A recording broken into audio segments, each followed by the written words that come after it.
Well, howdy, howdy, howdy, nearly senior citizen here. Greetings, boys and girls, and welcome to this. It is, let me move my mouse down to the notification tray, 7:04 a.m., late as always. I should be starting around 6:30. It is Saturday, the 16th of December, and in my pants lap, there's only one kind of lap you have. In my lap, I have a hamster. Here, turn around this way so they can see your face, not just your little tiny hamster butt. Yay, this is Charlie. Or Kent. Well, he was Charlie. Kent. Someone said Harvey. I just remembered. So, he doesn't mind what his name is. He doesn't know. So, but who knew what he originally was called, and then the pet store called him Kent, and then I thought, I'll call him like, I don't know what I thought I was going to call him, but then somebody in the comments said, hey, call him Charlie. And someone else said, hey, he looks like a Harvey. So, he's a sweetheart, though. He's gotten super, super good about just wandering around and not leaping to his death. He's a very, very well-behaved hamster. I think all hamsters are well-behaved. They just have that inner goodness that just needs to shine through. And I don't know why he was given up, but he was he still is an absolute sweetheart. So come on, little guy, I'm going to put you back in your cage. Thank you very, very much. You can go back to sleep. I, of course, woke him up. Because hamsters are, what's the word? It's crepuscular, doesn't sound right, but it means they're most active during the hours of dusk and dawn. So there's those two times. I mean, they're kind of technically nocturnal, except not really, because they'll sleep in the middle of the night as well, because they're most active during dusk and dawn, when the sun is going up and the sun is going down. Middle of the night, you'll find them sleeping. Middle of the day, you'll find them sleeping. Well, you find them sleeping a lot. They're wild animals, and they sleep when they can, so thumbs up on that. Let's see, I'm actually going to, because I'm seeing a lot of lag in my software. I've got a whole bunch of browsers open. I just killed one of them. I have Opera browser, which I use because there are some sites that do not work in Firefox or Chrome. I have Firefox because there are some sites that don't work in Opera or Chrome. And I have Chrome because there are some sites that don't work in Firefox or Opera. Now, I hate Chrome. Firefox is just a huge memory-hungry beast. And Opera, while nice, is kind of the lagging behind bad boy, where sites don't look always perfect or work always right, but it's a really good browser and I like it. So I had all three of them up, and I could tell that Opera was really eating up some cycles there, which it will do if you have too many tabs open. And it was like I was it in the webcam software. Thumbs up. Whew. There's been a couple things I wanted to talk about. Like when I went to my therapist appointment, one thing I had rubbed into my face, but you forget about, was when I went through rehab. They pointed out to us that yes, each one of you here is a survivor. Maybe you've got a bad addiction, maybe you've done something that should have killed you, but you've managed to survive something that does kill a lot of people. Addiction. Whether it's alcohol, especially alcohol, that one is, we should not be advertising alcohol on television. It is, you want to talk about a gateway drug, and it is a killer. Alcohol is a killer. But, try to remember what I was talking about. Yes, in rehab and all that, it kills, as well as all the other drugs, but they're easier to get off of. If you're addicted to alcohol and you stop drinking alcohol, there's a chance you're gonna die. Just flat out, right there, just from detoxing. All the other drugs, you may feel like you're gonna die. You may be horribly, horribly sick, but you're not in any real risk. There's always risk. People die from crossing the street. People die from taking aspirin. There's always a risk, but there's no major risk from the drug itself and detoxing. You just feel terrible as the drug leaves your body, and your body's complaining, but then it gets going, whoa, I feel pretty good. Alcohol withdrawal can kill you. Just the fact that you're withdrawing off alcohol. That's why if you go to rehab, they give you tranquilizers a lot. So if you start convulsing, you're not going to die. I was on a lot of tranquilizers during the time that I went through rehab, which was fun because they don't give you a straw to take your meds with, because straws can be used for drugs. Yeah, we're in a lockdown rehab area. You know, you're watching me. Can I just use this? Because for me, when I was really, really bad drinking, if I got my hands up close to my body and I was rehabbing, my arms would shake like that, just uncontrollably. So I had to try and get my pill to my mouth with my hand doing that, and then try to drink water or apple juice, where I would get the closer to my head, the more it was like this, until I was wearing it. And then I'd have to go and try and wash off the best I could. It's like, don't you have a straw? You see how much trouble I'm going through. It's like, nope. Because there's the puritanical part of rehab, which is, yes, you're here for help, but it was your own fault, so we are going to punish you for having gotten into this situation. And it is. You can tell. I mean, they give you water and apple juice to drink. As you are coming off of alcohol, you crave sugars. You crave sugars hard. Well, you're not going to get sugar out of water, but you get it out of apple juice. Then they've got a great big sign on the apple juice the machine that says, do not drink too much apple juice. Apple juice will cause you diarrhea and intestinal distress. So you've got a whole bunch of people that are craving sugars, and the only sugar that you can get is one that will punish you if you drink it. Yeah, there's a puritanical punishing side of rehab in the US. Ever wonder why a lot of people don't go? Yay? But, as pointed out, when I went to rehab in Spokane, Washington, at a behavioral conditioning place, they stress we are survivors. And we are. We survived a bunch of stuff that would kill most other people. And the fact that it's 2017, almost 2018, and I'm still alive as a recovering alcoholic. When they do studies on like heroin addicts, they check back with them after 10 years to see how they're doing. See if they're still sober, how they're healthy. They check on cocaine addicts in 10 years. They check on meth addicts in 10 years to see how they're doing. They check on alcoholics in 5. Well, why would they just wait 5 years instead of 10? Well, they check back on recovering alcoholics in 5 years, because if they wait 10 years like every other drug, statistically, every single alcoholic has relapsed and died.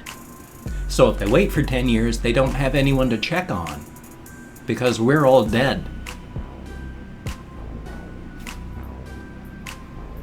So the fact that I'm coming up on 2018 and I'm still here 18 years afterward, oh, thank goodness. Yes, I have fallen. The shame is not in falling. The shame is not in not getting back up. Especially my worst one was when I drank for 4 months as my wife was dying, and then after her death. Calculated risk so I could not feel. And after 4 months, I just stopped, and thumbs up. It is a very good thing. But they point out we're survivors. And then when I was talking to my therapist, he doesn't even know a third of what I've gone through in my life yet.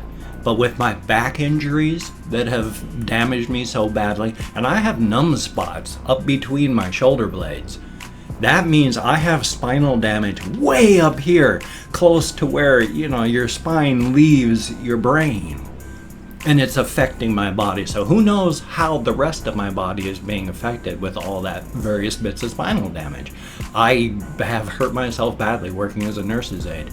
Finally, in 2003, I hurt my back so badly that even now I'm on medical cannabis, because without it, I'm almost bedridden from pain. As it is, I still suffer now from nerve damage related restless leg syndrome. If you cause nerve damage, you can get restless leg syndrome. And restless leg syndrome is not like, it sounds so benign, like, oh yeah, I just have to move my legs. No, restless leg syndrome. If you have that, you will understand what I'm describing, but it's like being shocked in the nose. It's like being given an electrical shock. You feel sick to your stomach. You've got ants crawling under your skin. It feels like your bone is being cored out with a bottle washer, but not anywhere in your body but your calves. So you feel sick to your stomach in your calves. You feel like your body's getting electrical shock in your calves. Describe that. Sick to my stomach in my calves. And unless you get up and move, that feeling gets worse and worse and worse until it's intolerable. I take 2.5 milligrams of methadone twice a day, the absolute minimum amount of methadone that I can take, and knock out my restless leg. I'm on an anti-restless leg medication called ropinirole. I take 2 milligrams of that daily. It's an anti-Parkinson's med.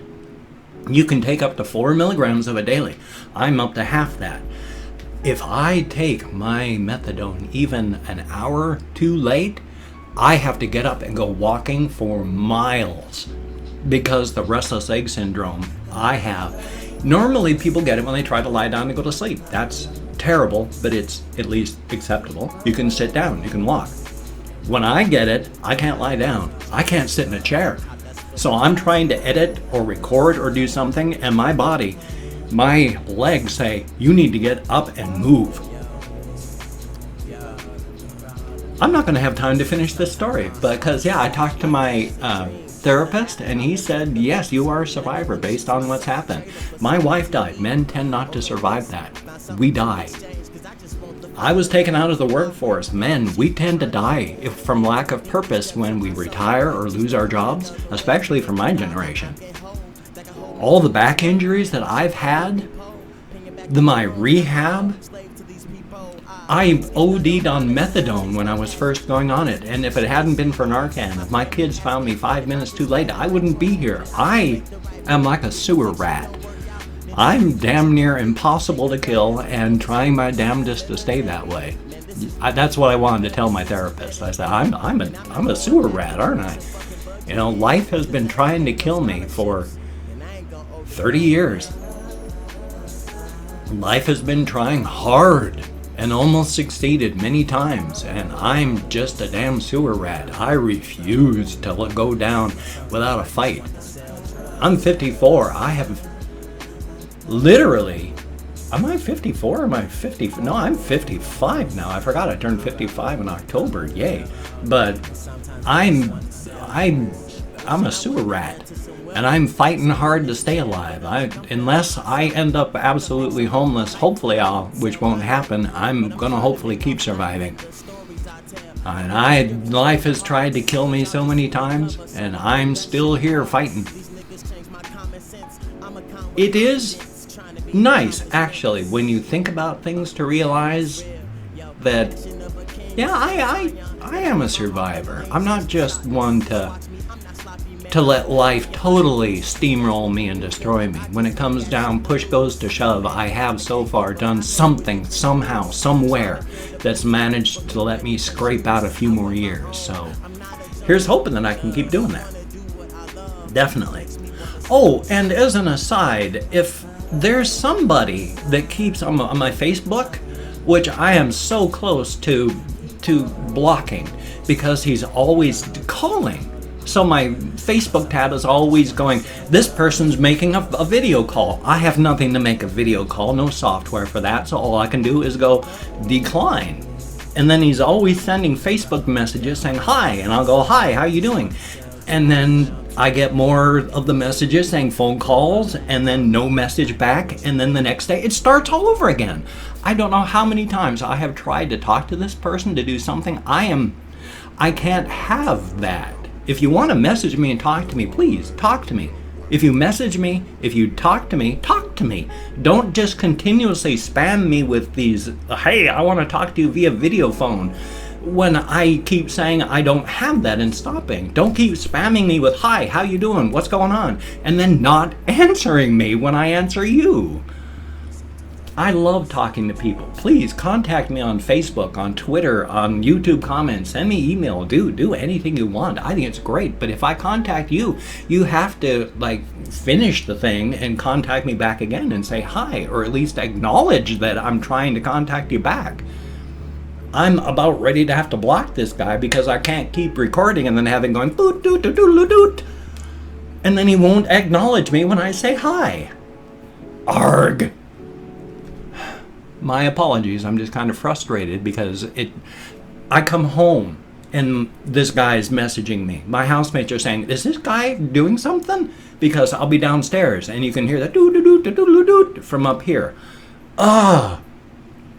When I acknowledge your presence, acknowledge me back. Don't just keep trying, please. Anyway, though, I have opened up 24 hours worth of comments on my community tab, and I'm going to go through and thank 20 to 25 people for having left me comments. Now, I'm not reading the comments now. I'm going to read them afterward. I'm going to answer as many as I can. I'm going to thumbs up everyone I read. If I mispronounce your name, no disrespect is intended. I am an American English speaker. We're not good at names. I'm better than most, but I'm not wonderful. And it's 20 to 25 because with my fibro and brain damage, I lose track. I count with ASL, but I still get lost. And so let's start off with Jan Kowalski. Thank you very, very much. And then there is Josh. Greatly appreciated. Vimtyr, Vimtyr, thank you very, very much.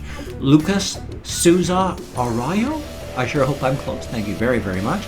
Mate Burek, I sure hope, thank you very, very much. Sandra Evans, greatly appreciated. And Frost, greatly appreciated. One Lost Alien, oh, what a heck of a name. That sounds kind of bleak and dark, but thank you very, very much. Irene's husband, thank you very much, greatly appreciated. Hertzer 2000, son of a gun, thank you very, very much. Temptations Piper, that's a heck of a name, thank you very much. And then there is the Sin, SYN of Destruction, thank you very much. Carlos Weiss, thank you. And then Robert Ivanuk. Okay, that was hard to read. My apologies. I gotta get my glasses. I need glasses so bad. Daniel Adkins, greatly appreciated. Heart Glitcher? Really? Heart Glitcher? Huh. That's a heck of a name. And then there is Just Someone, son of a gun. Thank you very, very much. Justina Aquavita Metz. Thank you very, very much. Greatly appreciated. Justina Aquavita Metz. Yes, they are. I'm sorry. I thank you very, very much for everything you've done. It's when I was talking about the Amazon wish list, I'm glad stuff that I had put on there, I had put on there and then just forgotten. It's just that people so rarely do anything with them. I need constant reinforcement or I forget about things and nobody really buys anything off there except very, very rarely. So I even forget I have a list. That's my problem. Thank you for getting stuff. It's just I'm sorry, but thank you very, very much. It is appreciated every single bit. And then Ginseng, thank you very, very much. Toasty Inspiration, thank you very much, greatly appreciate it. And Lone, thank you. Simply Smoked, how about that? And then there is Yoshi K. Tsumi, thank you very, very much. Eliane Wallianis, oh, I hope I'm close. Thank you very, very much. And then last but not least, Stonia S. Thank you also very, very much. I'm hissing around my dentures today quite a bit. My upper plate I didn't glue in. I have to look over this, but I had to move my software because my mouse doesn't scroll stuff anymore. For whatever reason, I can't just scroll and have stuff scroll. It doesn't scroll anymore. Thumbs up. So I had to move my software. Anyway, if you could check out my links down below, I got like Twitter, Facebook, GoFundMe, Patreon.com, Google+. Well, that's all of them. My thanks to everybody who's donated to my GoFundMe campaign or become one of my Patreon.com patrons. You are beautiful and awesome people. Thank you so very, very much. If you could donate to the campaign or become a patron, that would be awesome. Without your help, I'm going to be homeless. It's you that keep me able to pay the rent here. Next month, the government's going to start taking money out of my checks, leaving me about $750 to make my $1,000.50 rent payment. If you could help, please, that would be awesome. But if you cannot donate or you do not donate, I take all good wishes, deposit in the bank of my heart where I draw interest. If you could toss me a like, that would be cool. I do appreciate all the positive validation I get. And if you could subscribe to the channel, that would be very awesome. I do appreciate that as well. But I do understand my personality has rubbed people wrong my entire life. So if you don't want to subscribe or you don't like my videos, I do understand, unfortunately. I have a reaction video coming up. I got a game video coming up. If I don't fall asleep, fat chance, I'm going to have a video for my game channel. Here's hoping. It's 19 minutes and 40 seconds, so you take care. Have a great day today. I will see you on the flip side. And again, I'm sorry, Justina Aquavita Metz. It's my fault. I'm having such terrible luck with the Amazon wish list. I'm a horrible person, and I apologize. But I thank you so very, very much. Take care, everybody.